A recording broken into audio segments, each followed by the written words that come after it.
Welcome to the only daily podcast focusing on compliance news of the day. Each morning, start your day with a cup of coffee and Tom Fox, the voice of compliance, to hear about 4 of the top compliance, corruption, or leadership stories you will need to start your day. The Daily Compliance News is a production of the Compliance Podcast Network. First, a word from our sponsor.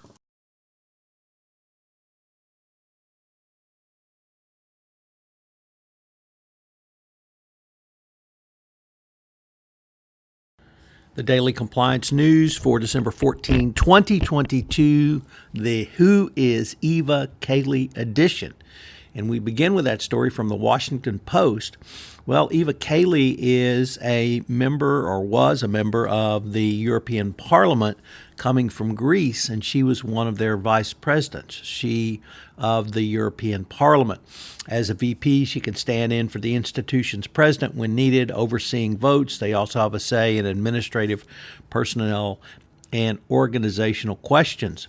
Kaili and her partner have been caught up in the alleged Qatari bribery scandal of EU politicians.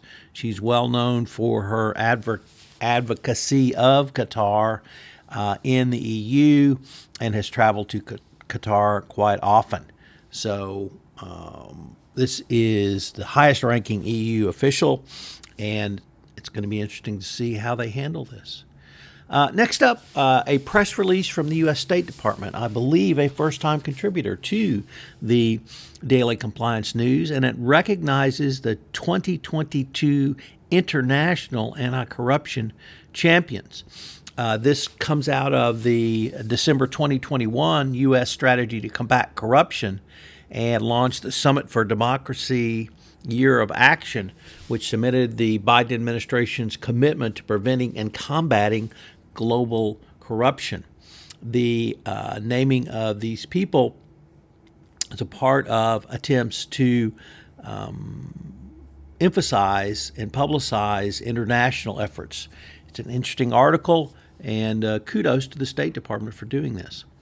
Next up, from Reuters, the billionaire co-chairman and CEO of the Chinese developer Guangzhou is wanted in the U.S., accused of paying kickbacks to obtain permits for a construction project in San Francisco. Zhang Li, who co-founded the company, is wanted on a warrant in the Northern District of California that accuses him personally of a scheme to bribe public officials between 2015 and 2020.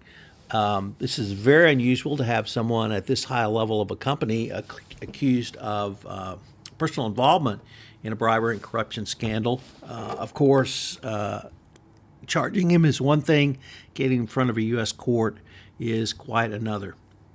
And then in an article from the Wall Street Journal about a very interesting piece of legislation proposed on a bipartisan basis by Marco Rubio, Republican from Florida, and Ro Khanna, a Democrat from California, it would force governmental leaders at cabinet-level agencies to identify weaknesses in the U.S. supply chain that could hurt national security and domestic manufacturing growth.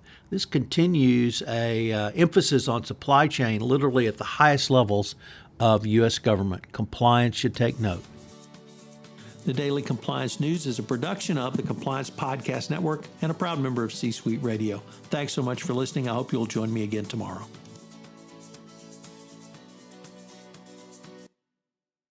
This podcast is a part of the C-Suite Radio Network. For more top business podcasts, visit c-suiteradio.com.